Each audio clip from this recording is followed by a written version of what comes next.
기독교 강요 일정에 대해서 안내를 드리겠습니다. 기독교 강요 오늘까지 하고요. 그리고 다음 주부터는 책 안 가지고 오셔도 됩니다. 다음 주에 우리 파송식을 하고 우리 전찬섭 선교사님 또 파송 설교가 있고요.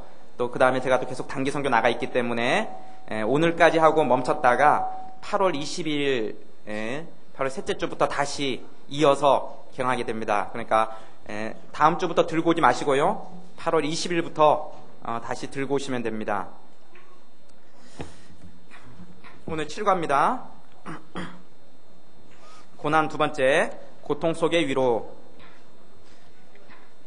제 8장, 십자가를 지는 것. 두 번째, 자기 부정의 일부. 십자가는 아버지께서 주시는 징벌이다. 이때 십자가는 지금 고난을 은유적으로 지금 표현하고 있는 겁니다. 하나님은 우리의 약점을 내다보시는 동시에 우리의 지나간 죄들을 시정하실 필요가 있다. 이렇게 하셔야만 우리가 합당한 순종을 계속할 수 있기 때문이다. 따라서 환난을 받을 때마다 우리는 언제나 즉시 우리의 지나간 생활을 돌아보아야 한다. 그러나 주께서 역경으로 우리를 징계하시는 것은 우리가 세상과 함께 죄 정함을 받지 않게 하려 하심이라고 한다. 그러므로 심히 어려운 환난에서도 우리에 대한 아버지의 인자하심과 관용을 발견해야 한다. 그가 우리를 괴롭히시는 것은 멸망시키려는 것이 아니라 도리어 세상이 받는 정죄를 면하게 하시려는 것이다. 내 아들아, 여호와의 징계를 경히 여기지 말라. 그 꾸지람을 싫어하지 말라. 대저 여호와께서 그 사랑하시는 자를 징계하시기를 마치 아비가 그 기뻐하는 아들을 징계함같이 하시느니라. 우리가 잘못해서 받는 고난, 우리가 죄를 지어서 받는 고난이 있을 수 있습니다. 그런데 그렇게 해서 받는 고난과 어려움 속에서도 하나님의 인자하심과 관용이 있다는 것입니다.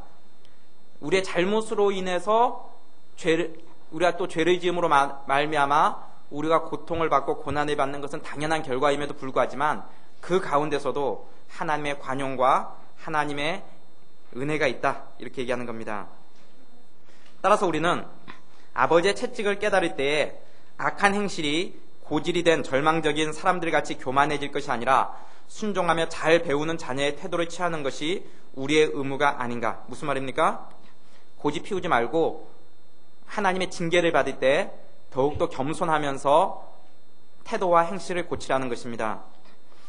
우리가 타락했을 때에 하나님의 책망을 듣고 돌아서지 않는다면 하나님께서는 우리를 파멸에 몰아넣으신다. 하나님께서 우리에 대한 인자하심과 우리 구원에 대한 관심을 표명하셨는데도 불구하고 우리가 하나님의 징계를 견디지 못한다면 우리는 심히 사악한 자들이다. 성경은 불신자와 신자의 차이를 이렇게 말한다.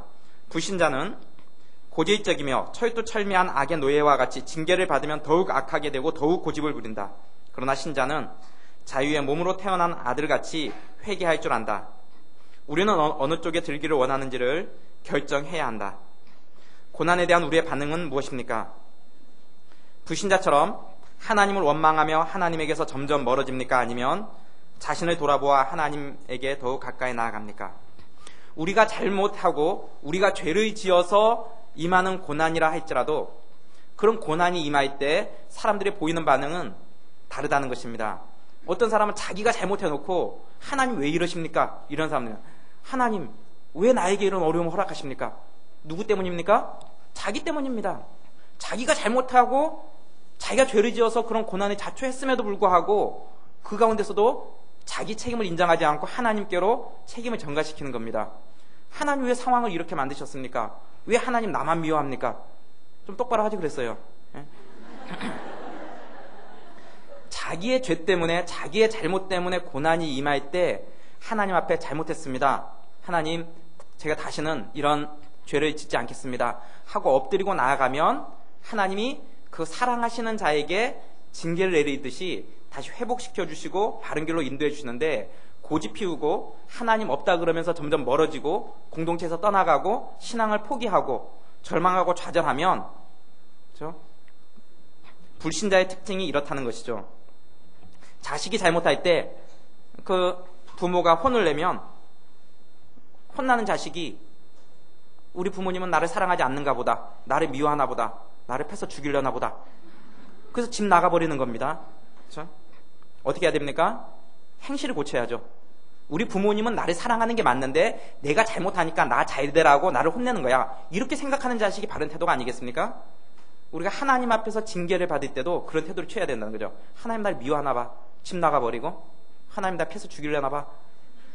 그렇게 생각하면 안 된다는 거죠. 내가 바로 돌이키고 회개하면 하나님께서 나를 인도해 주신다는 거죠. 그런데 고난을 받을 때 우리가 죄를 짓고 우리가 잘못해서 하나님이 징계의 차원에서 우리를 바른 행실로 인도하시기 위해서 하나님이 고난을 주고 어려움을 주는 경우들이 있죠.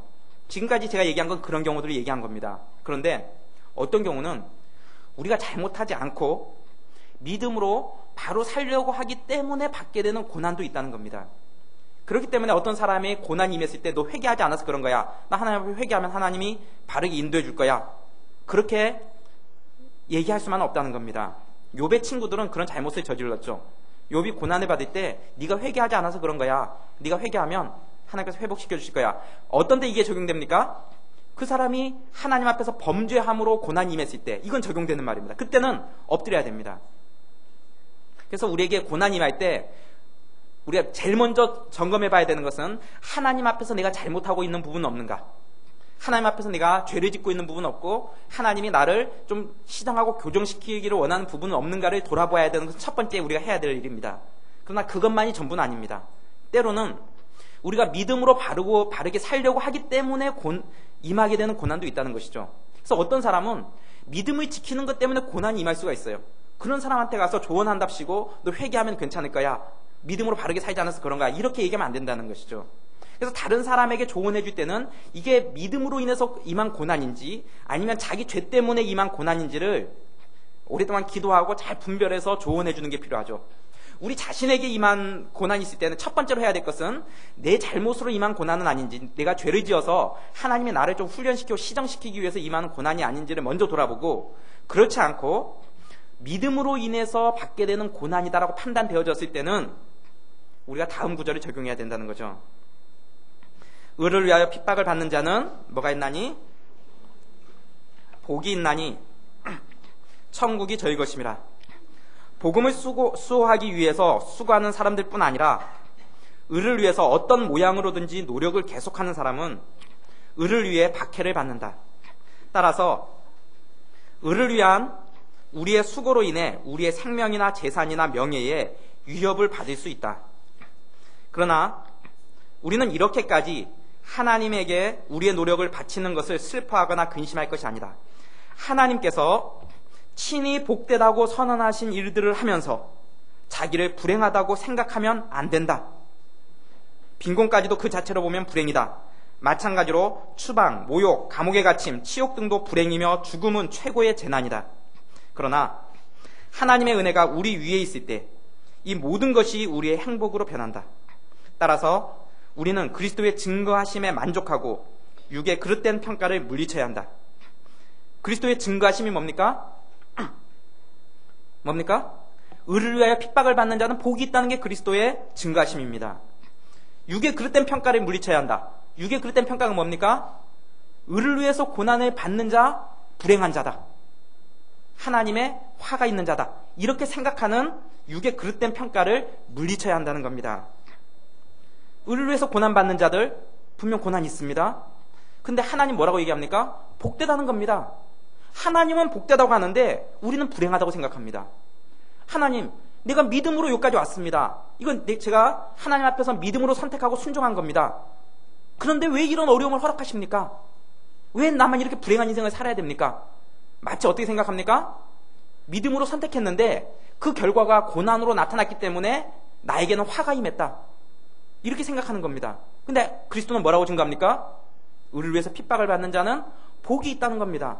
주님은 복되다고 하는데 우리는 복이 없다고 생각하는 겁니다. 우리는 화가 있다고 생각하는 겁니다. 육의 그릇된 평가를 물리치라는 겁니다. 주님이 복되다 그러면 복된 것이라는 일입니다. 여러분, 우리가 현재 믿음으로 사는 것 때문에 어려움을 겪을 수 있습니다. 신앙으로 극복해 나갈 때 그러한 어려움들이 우리에게는 큰 축복으로 하나님의 은혜가 우리 위에 있을 때 이 모든 게 뭡니까? 추방, 모욕, 감옥에 갇힘, 치욕, 심지어 죽음까지도 우리에게 행복으로 변할 수 있다는 겁니다. 부모 속삭이는 자녀들이 있죠. 그런데 자녀 속삭이는 부모들도 있습니다. 이 자녀가 부모 속삭이는 것도 문제지만 부모가 자녀 속삭이는 것도 심각한 문제들입니다.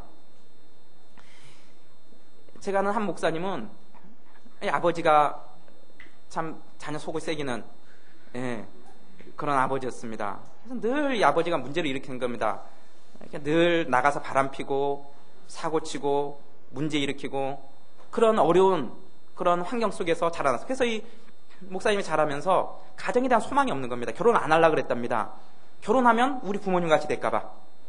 잘생기신 분인데요. 누가 잘생겼다 그러면 굉장히 싫어합니다. 아버님이 잘생기셨거든요. 그래서 바람 피시거든요. 그러니까 잘생겼다는 말 듣는 게 너무 싫은 겁니다. 자기도 아버지처럼 될까봐. 그래서 가정에 대한 소망이 없던 분인데 예수님을 만나고 신앙을 갖게 되고 믿음 안에서 가정을 꾸렸습니다. 제가 가장 좋아하는 샘플적인 가정을 이뤘습니다. 그 가정을 보면 나도 저런 가정 이루고 싶다 그런 소망함이 생깁니다. 그리스도 안에서 우리의 불우했던 환경들, 우리가 심지어 꿈을 꿔보지 못했던 그런 힘들었던 상황들조차도 믿음 안에서 신앙 안에서 극복이 되어진다는 겁니다. 예수 그리스도 안에서 우리의 부모 시대는 어떤 삶을 살았든지 간에 그들이 내가 정말 이루고 싶지 않은 그런 가정을 이루고 산다 할지라도 우리는 달라야 할 거 아니겠습니까? 믿음 안에서 신앙 안에서 신앙의 1세대답게 새로운 가정을 꾸려나갈 소망이 우리 가운데 있습니다. 그런 샘플들이 우리 가운데 많이 있습니다. 우리 믿음의 선배들이 이뤘던 가정들, 그 아버지 때에서는 형편없는 가정을 이뤘지만 그러나 믿음 안에서 새롭게 가정을 이뤘을 때 얼마나 복되고 얼마나 아름다운 믿음의 가정을 이뤄가는지 모릅니다. 우리는 그런 가정을 이뤄나갈 소망이 있습니다. 여러분 부모님 어떻습니까? 때로는 존경할 만하고 아주 모범적인 가정을 이루신 분들도 있겠죠. 또 어떤 가정은 정말 우리 부모님 같은 삶은 살고 싶지 않다 이런 사람들도 있을 겁니다. 그런 상관없습니다. 우리가 믿음으로 하나님 앞에서 바른 가정들이 이뤄갈 때 이런 소망함을 가질 수 있다는 겁니다. 세상의 기준이 우리의 기준이 될 수 없습니다. 세상의 불행이 하나님의 시각에서 보면 그것은 축복이 될 수도 있습니다. 의를 위하여 핍박을 받는 것은 천국을 소유하는 축복을 누리는 것입니다. 우리의 경험과 판단이 중요한 것이 아니라 하나님의 약속의 말씀이 중요한 것입니다.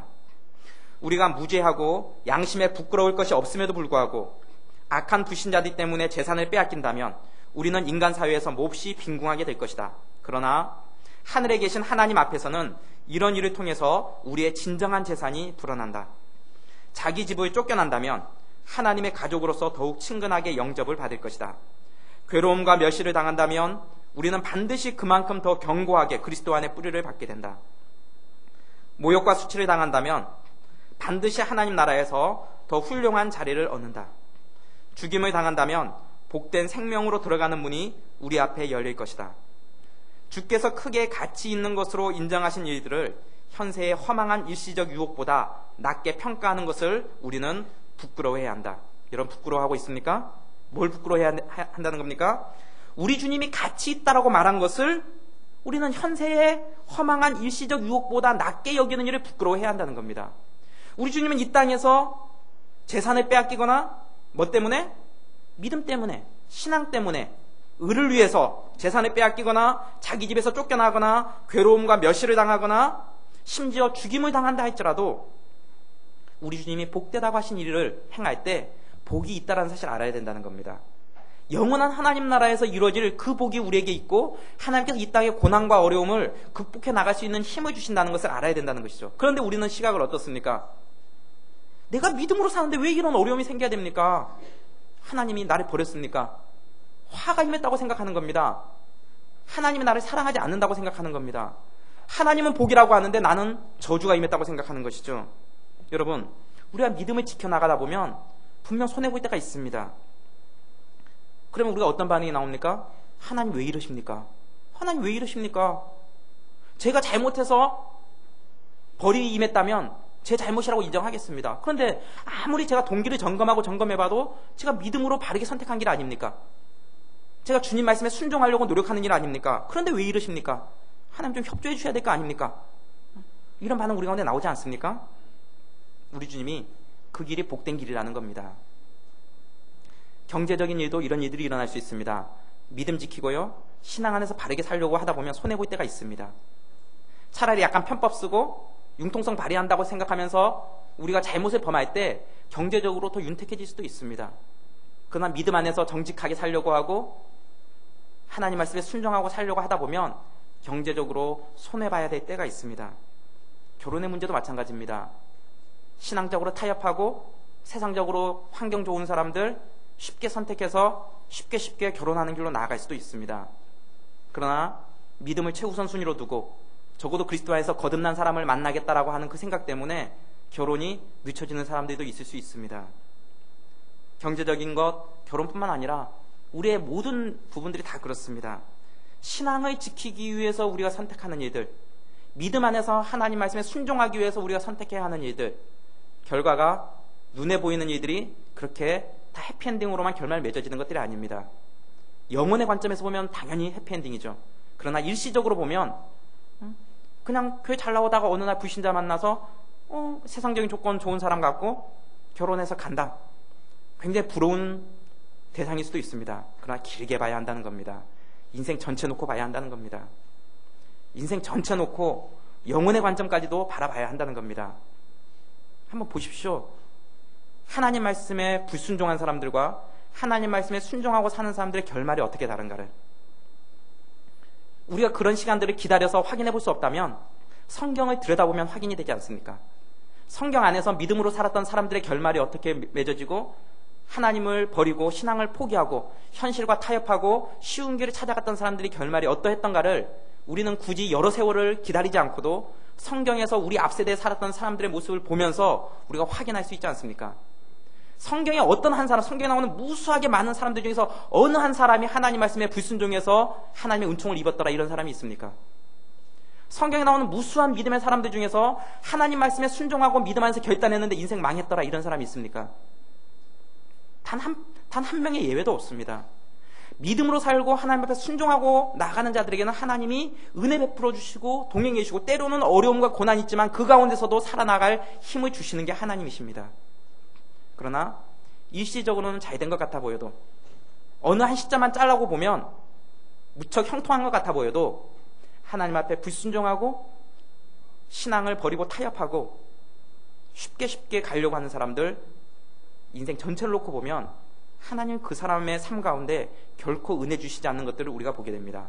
그것은 성경에 나온 사람들에게만 적용되는 것이 아니라 우리 각자에게 동일하게 적용되는 샘플로서 성경에 등장한 사람들이라는 것입니다. 여러분, 혹시 지금 믿음으로 사는 것 때문에 손해보고 있는 부분들이 있습니까? 믿음으로 선택했던 것 때문에 마음이 초조하고 불안해하는 부분들이 있습니까? 하나님은 복되다는 것입니다. 하나님이 복되다고 하신 일을 여러분이 불행이다라고 생각하지 말라는 것입니다. 우리의 기준이 어디에 있는가를 점검해야 합니다. 하나님께서 크게 평가하신 것을 우리도 크게 평가하고 하나님께서 낮게 평가하신 것을 우리도 낮게 평가해야 합니다. 하나님께서 낮게 평가하신 것을 우리가 크게 평가하고 있다면 우리는 크게 부끄러워해야 할 것입니다. 여러분, 많은 교회들이 고3 되면 교회 안 나옵니다. 그리고는 시험 공부를 합니다. 그리고는 좋은 인류학교에 들어가면 교회에서는 우리 교회에서 경사 났다. 프랭카드 내겁니다. 아무개 어느 학교 입학. 그렇죠? 진정으로 하나님 앞에서 의미 있고 가치 있게 평가받을 사람들이 어떤 사람인가를 생각해 봐야 됩니다. 과정 가운데서 믿음을 지켰던 사람들인가. 그렇게 해서 좋은 대학 갔던 사람들 인생에 위기가 올 때마다 하나님 버릴 겁니다. 자기 인생에 급박한 순간이 닥칠 때마다 하나님보다 세상을 선택할 겁니다. 순간적으로는 잘 나가는 것 같아 보이고 순간적으로 보면 하나님께서 은혜 준 것 같아 보일 수도 있습니다. 그러나 살다 보면 대입이라는 것과는 비교할 수 없는 인생의 위기 상황들이 닥칠 때 그들은 하나님을 선택하지 않고 다른 걸 선택할 것이라는 것을 우리가 쉽게 예상해 볼 수 있습니다. 대학 1, 2년 늦게 가는 것 아니면 심지어 원하는 학교 못 간다 할지라도 우리가 언제 어떠한 순간에서도 하나님을 내 인생의 최고의 우선순위로 놓고 믿음으로 살아가는 자들, 진정한 박수를 받아야 할 사람들은 그런 사람들이 아니겠습니까? 우리의 삶에 한번 적용을 해봅시다. 우리는 어떻습니까? 인생의 위기가 닥칠 때마다 쉬운 길로 가려고 혹시 타협하고 있지는 않습니까? 내가 한시적으로 보면 손해보는 길 같아 보이고 심지어 내 꿈과 내가 원했던 길을 내가 못 가는 한이 있더라 할지라도, 그러나 하나님은 합력해서 선을 이루시는 분이시다 라는 것을 믿고 믿음으로 순종하고 결단해서 갈 때 하나님께서 결국 그들의 인생 가운데 함께 하시는 것을 우리가 보게 된다는 것입니다. 104쪽갑니다. 십자가 밑에서 고통당하는 그리스도인은 하나님 안에서 위로를 얻는다. 이런 사람들 하나님 내버려두지 않는다는 겁니다. 어떻게 한다고요? 위로 주신다는 겁니다.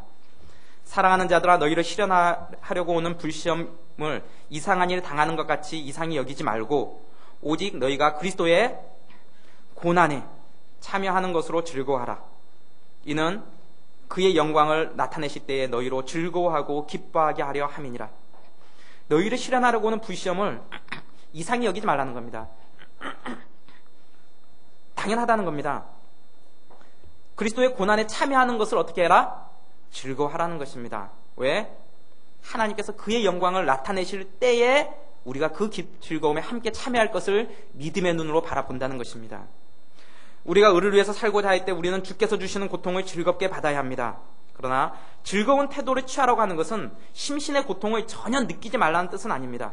막 고난이 옵니다. 막 어려움이 닥칩니다. 내가 믿음으로 사는 것 때문에 어려움이 닥쳤습니다. 믿음으로 선택했던 것 때문에 경제적인 손실을 입게 됐습니다. 하나님 기뻐하라 그랬지. 막 너무너무 기뻐, 나는 행복해.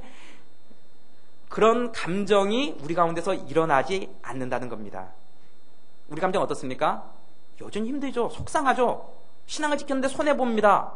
힘들고 속상한 건 사실입니다. 그러나 하나님의 약속의 말씀을 의지함으로써 우리는 의지적으로 즐겁게 나가는 것입니다. 감정이 같이 막 즐거워지는 게 아닙니다. 감정은 힘듭니다. 그럼에도 불구하고 하나님의 약속에 대한 신뢰가 있기 때문에 이겨나가는 것이죠.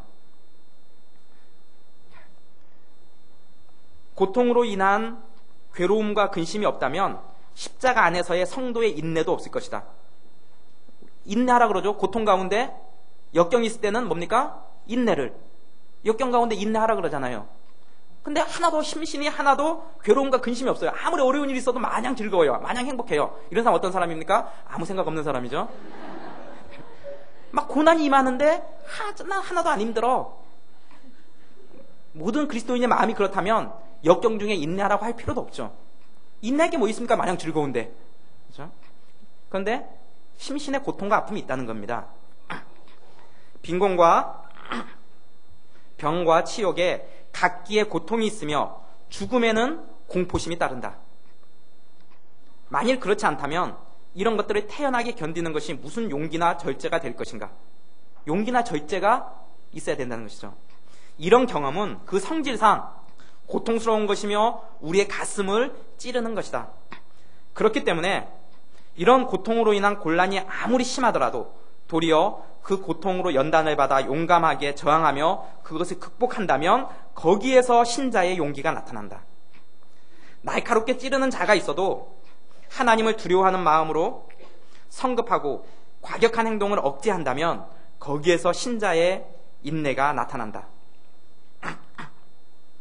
비통한 일로 타격을 받더라도 하나님께서 주신 영적 위안에서 안식처를 얻는다면 거기서 신자의 쾌활함이 빛난다. 주님이 주시는 평안은 단지 감정의 즐거움을 의미하는 것이 아닙니다. 눈물 속에서, 고통 속에서, 인내함 속에서 누릴 수 있는 것이 성도의 평안입니다. 여러분, 역경이 있습니다. 믿음 가운데 사는데 어려움이 있습니다. 하나님이 복되다고 했으니까 나는 너무너무 행복해, 즐거워, 이렇지 않다는 겁니다. 그 성질상 고통스러운 것이고 그 성질상 우리의 가슴을 찌르는 겁니다. 아무리 믿음 좋은 사람도요, 고통과 어려움이 있을 때 마음이 힘든 게 사실입니다. 감정이 행복한 게 아닙니다. 어렵죠. 아무리 신앙 좋은 사람도 죽음에는 공포심이 따릅니다. 우리가 죽음 다음에는 뭡니까? 하나님 나라 가는 거잖아요. 천국 가는 거잖아요. 행복한 거잖아요. 그런데도 공포심이 있다는 겁니다. 죽음에 대해서 나는 아무런 공포심도 없다. 그런 사람은 글쎄요, 저는 없을 거라고 생각합니다. 아무리 믿음 좋은 사람도 죽음 그 자체에 대한 공포심이 있습니다. 그러나 그 공포심보다 조금 더 큰 게 있죠. 뭡니까? 영생의 소망. 죽음 이후에 우리가 하늘나라 간다, 천국 간다. 공포심도 존재하지만 천국에 대한 소망, 영생에 대한 소망이 있기 때문에 그 공포심을 누르고 이겨서 평안을 누릴 수 있게 되는 것. 이것이 성도라는 것이죠. 조금의 공포심도 느끼지 않거나 조금의 마음의 좌절도 느끼지 않거나 조금의 어려움도 느끼지 않는 그런 게 아니라는 것입니다. 그래서 성도들은 어려움이 있을 때 눈물 흘립니다. 힘들어합니다. 마음의 고통을 느낍니다. 그러나 그 가운데서 인내하면서 믿음으로 그걸 이겨나갑니다. 그때 하나님이 주시는 게 있죠. 마음의 평안을 주시는 겁니다. 상황이 너무너무 힘들고 요동치고 풍랑이 일고 자기가 상황을 보면 거의 혼미해서 쓰러질 것 같은, 앞을 봐도 옆을 봐도 앞뒤 좌우 그 어디를 봐도 길이 없고 꽉 막혀있는 듯한, 한 발자국도 더 이상 앞을 내디딜 수 없을 것 같은 그런 막막한 상황이 우리 앞에 닥친다 할지라도, 그러나 여전히 그 상황 속에서도 우리 주님은 우리를 붙들어 주신다라는 그 믿음과 그 확신을 갖고 있기 때문에 거기에서 소망함을 붙드는 겁니다. 그리고 인내하는 것이고 거기에서 하늘로부터 오는 평안을 맛보게 되는 것입니다. 찬송가 469장이 그렇습니다. 우리 같이 한번 이 찬송 한번 불러보도록 하겠습니다. 내 영혼이 그 깊은 데서 맑은 가락이 울려나네. 하늘 곡조가 언제나 흘러나와 내 영혼의 골산에 평화 평화로다 하늘 위에서 내려오네. 그 사랑의 물결이 영원토록 내 영혼을 덮으소서. 우리 가사를 묵상하면서 같이 한번 찬양합니다. 우리가 누리는 평화, 어떤 평화입니까? 하늘로 내려오는 그 평화를 누리는 것입니다.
땅 위에 험한 길 가는 동안 참된 평화가 어디 있습니까?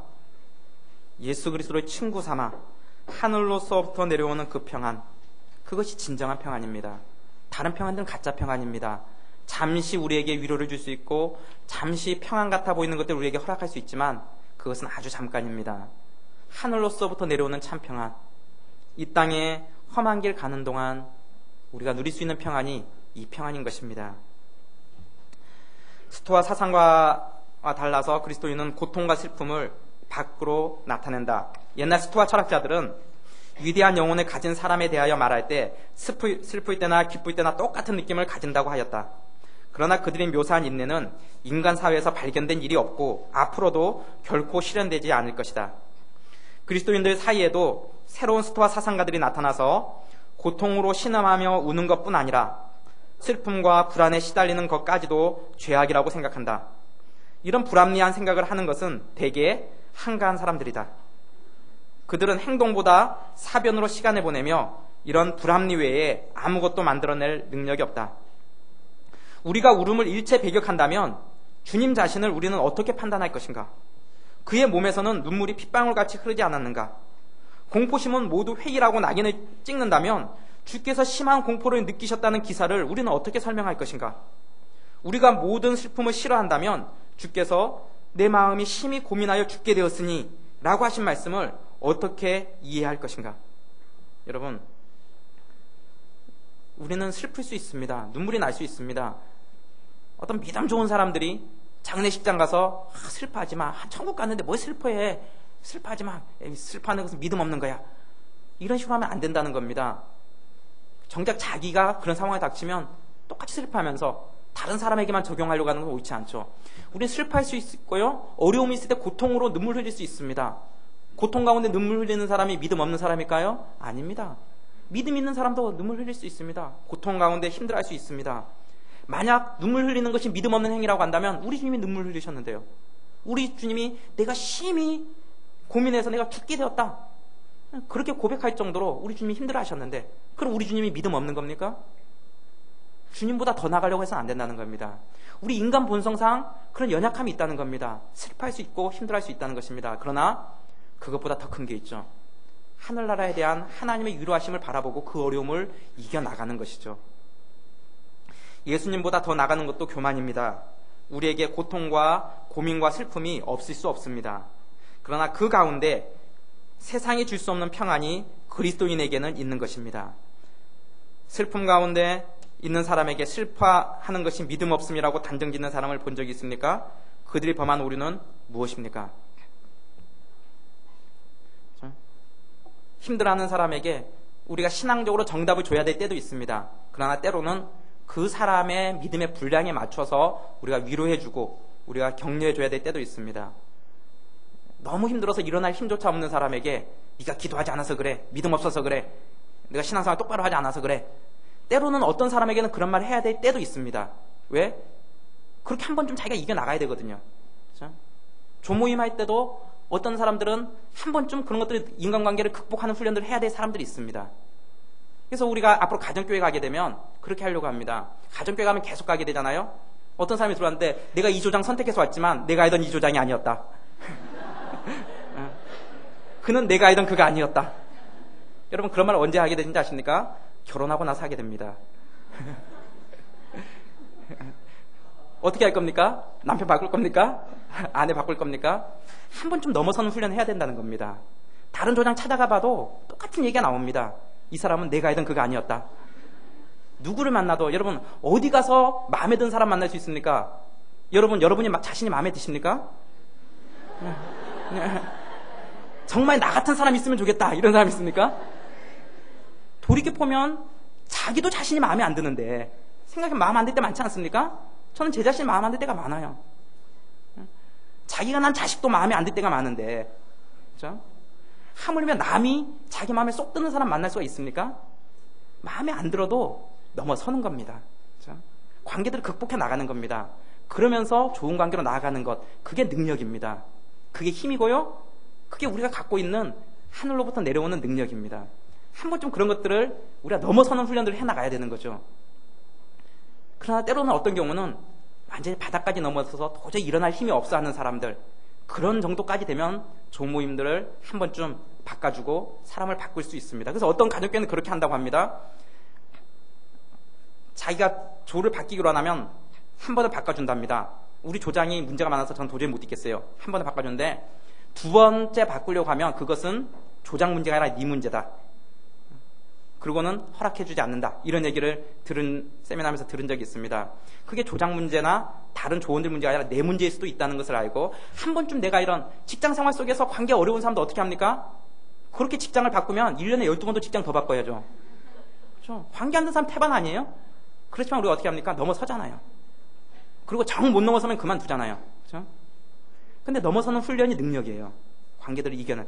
그 사람이 변화되지 않더라도 내가 넘어서는 훈련. 그런 것들은 교회에서도 배워야 되고 가족 가운데서도 배워야 되고 결혼해서도 배워야 되고 그런 능력들을 배워나가는 거죠.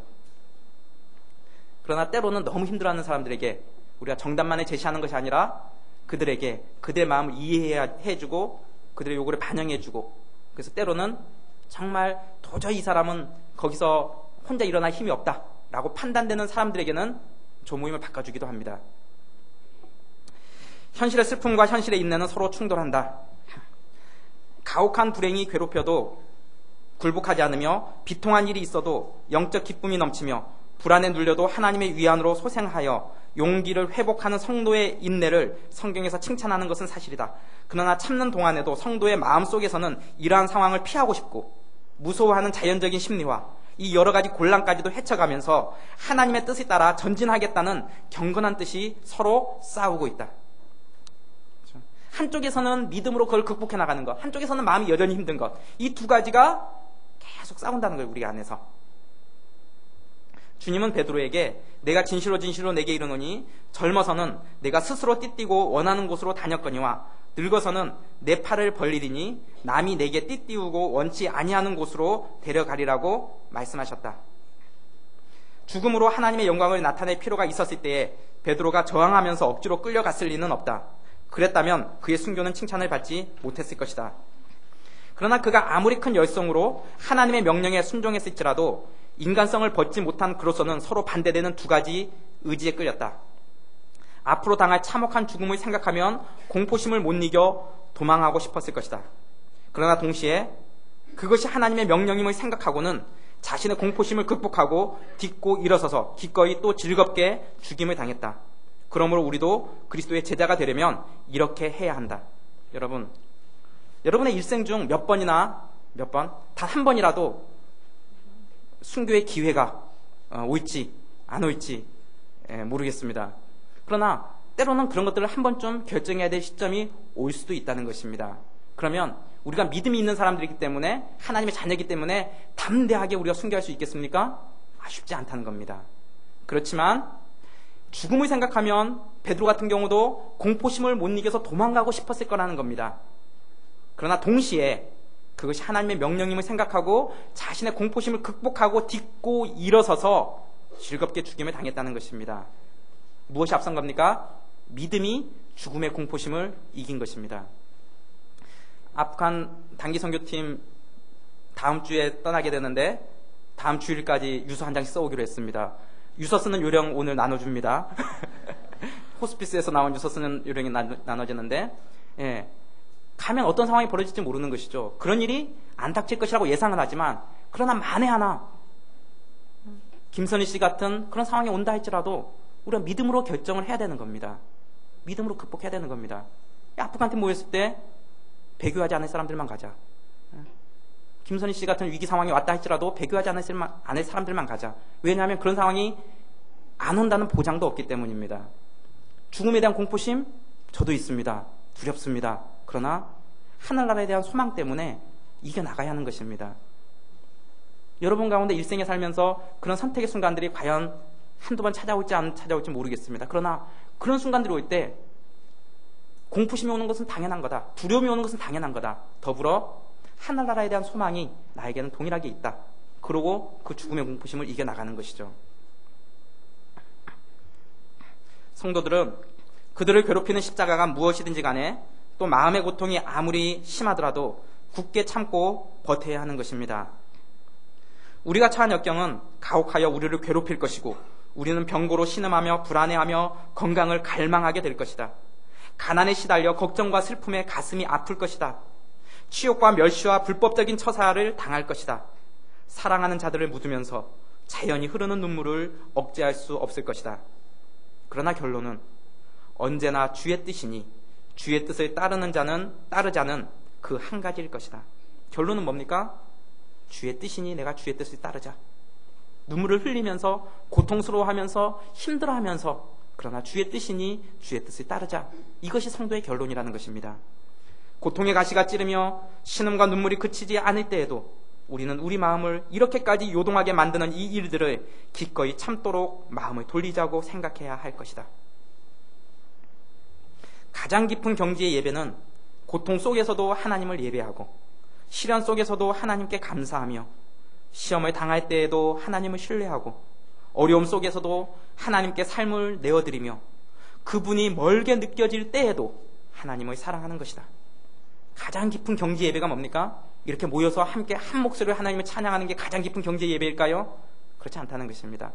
가장 깊은 경지의 예배는 그분이 멀게 느껴질 때에도 하나님이 멀게 느껴지고 예수님이 멀게 느껴질 때에도 그럼에도 불구하고 하나님을 사랑하는 것, 이것이 가장 깊은 경지의 예배라는 것입니다. 인내에 대한 철학적인 견해와 기독교적인 견해, 인내에 대한 철학적인 견해는 어차피 우리가 하나님의 징계와 고난을 피할 수 없으니까 인내할 수밖에 없다고 합니다. 뭐 어차피 내가 뭐 어쩔 수 있나? 참는 거 말고 방법이 있나? 죽을 수도 없고 그냥 살아가야지 뭐. 이게 철학적인 견해라는 겁니다. 그런데 성경이 가르치는 인내의 의미는 고난 속에 하나님의 섭리가 있으며 하나님의 섭리는 우리의 유익을 위한 것이라고 가르칩니다. 그러므로 기독교는 이런 생각으로 인내를 권한다. 빈곤이나 추방이나 감옥의 갇힘이나 모욕이나 병이나 근친의 죽음이나 그 밖에 어떤 일이 우리를 괴롭히더라도 우리는 이 모든 일이 하나님의 뜻과 섭리가 아니면 생기지 않으며 하나님께서는 질서가 정연한 정의 이외에 아무 일도 하시지 않는다고 생각해야 한다. 우리가 받는 고난이 우리의 유익을 위한 것임이 분명하다면 무엇 때문에 우리는 감사한 마음과 평온한 마음으로 그 고난을 당하지 않을 것인가? 그러므로 고난을 참고 견딜 때에 우리는 필연성에 양보하는 것이 아니라 우리 자신의 유익에 동의하는 것이다. 필연성에 양보하는 게 뭡니까? 철학적인 견해면 어쩔 수 없지 뭐. 어쩔 수 있나? 뭐 그냥 참는 거 말고 방법이 있나? 이게 철학적인 견해라면 성경적인 견해는 뭡니까? 하나님의 섭리는 우리에게 유익한 것 외에는 허락하지 않는다. 내가 이해가 안 되고 이 상황을 내가 어떻게 받아들여야 될지 모르고 내가 믿음으로 선택해서 이런 어려움이 닥쳤는데 이 어려움을 내가 어떻게 해석하고 이해해야 될지 모르지만 그러나 하나님은 나의 가장 선한 길로 인도하시는 분이시다. 그 하나님이 내 인생을 책임져 주실 것이다. 그 하나님을 신뢰하고 우리의 유익을 위한 길이라는 것에 동의하는 것, 이것이 성경적인 인내의 가르침이라는 것입니다. 이렇게 생각한다면 십자가를 지고 가는 동안 우리가 자연히 그 가혹함을 느끼며 우리의 마음이 아무리 아프더라도 동시에 영적인 기쁨이 우리 마음에 가득할 것이다. 여기에서 감사하는 마음이 생긴다. 우리 안에 있는 이 마음을 막을 것은 아무것도 없다. 그러므로 십자가의 고통은 분명히 영적인 기쁨으로 조절해야 할 필요가 있다. 십자가의 고통 뭡니까? 고난의 아픔, 고난의 고통, 분명히 있다는 겁니다. 그렇지만 영적인 기쁨으로 조절해야 한다는 겁니다. 여기에 감사하는 마음이 생긴다는 것입니다. 우리의 고난에는 하나님의 뜻이 있습니다. 하나님은 우리에게 좋고 유익한 것만을 우리에게 주시는 분이십니다. 내 생각과 내 판단을 뛰어넘는 하나님의 섭리를 우리는 신뢰해야 할 것입니다. 만일 당신이 지금 어려움을 겪고 있다면 왜 나입니까? 라고 질문하지 말고 내가 무엇을 배우기 원하십니까? 라고 질문해라. 그리고 하나님을 신뢰하며 옳은 일을 하는데 계속 힘쓰라. 여러분 어려움이 닥치면 누구나 어려움이 닥치면 두 가지 질문을 던집니다. 예기치 않았던 질병이 임합니다. 고난이 임합니다. 첫 번째 던지는 질문이 뭡니까? 하나님 왜 나여야 합니까? 왜 내가 이런 어려움을 당해야 됩니까? 그리고 하나님이 아무런 대답 안 하신다고 생각되면 하나님 언제까지입니까? 언제까지 내가 이런 어려움을 당해야 됩니까? 질문을 바꾸라는 것입니다. 하나님 내가 이런 어려움 속에서 무엇을 배우기를 원하십니까? 하나님 내가 이렇게 힘든 상황 속에서 내가 어떻게 하나님께 영광 돌리기를 원하십니까? 내가 이렇게 고난과 아픔 속에 있지만 이 가운데서 어떻게 하나님의 이름이 높임을 받을 수 있겠습니까? 우리의 질문을 바꾸라는 것입니다. 우리의 믿음이 가장 많이 자랄 수 있는 상황은 삶이 모두 무너지고 있는데 하나님은 보이지 않는 그런 때이다. 욥에게 그런 일이 일어났다. 하루 만에 그는 모든 것을 잃었다. 가족, 사업, 건강, 그리고 소유하였던 모든 것들. 그리고 가장 절망적인 것은 욥기 37장 동안 하나님은 한마디도 하지 않으셨던 것이다. 우리의 삶에서 일어나고 있는 일들을 이해하지 못하고 또한 하나님이 침묵하고 계실 때 도대체 하나님을 어떻게 예배해야 하는가? 아무 의사소통 없는 위기의 때에 어떻게 계속 하나님과의 관계를 유지할 수 있는가? 눈에 눈물이 가득 고여 있는데 어떻게 예수님만 바라볼 수 있는가? 욥이 한 대로 하면 된다. 그때 그는 바닥에 엎드려 이렇게 말했다. 욥이 일어나 겉옷을 찢고 머리털을 밀고 땅에 엎드려 경배하며 가로되 내가 모태에서 적신이 나왔사온즉 또한 적신이 그리로 돌아가오있지라. 주신 자도 여호와시오 취하신 자도 여호와시오니 여호와의 이름이 찬송을 받으실지니이다. 여러분, 욥은 고통과 어려움의 순간에 그 상황 속에서도 하나님이 영광 받기를 원했습니다. 여러분에게 고통과 어려움의 순간이 늘 있을 것입니다. 십자가의 아픔이 있을 것입니다. 그러나 그 가운데서도 하나님이 함께 하심을 기억하시기 바랍니다. 우리는 알 수 없지만 하나님은 우리에게 유익한 것을 주시는 분이십니다. 때로는 우리가 많은 세월이 지난 다음에 하나님의 뜻을 깨달을 것입니다. 어떤 부분은 하나님 앞에 가서야만 깨닫게 되는 부분들도 있을 것입니다.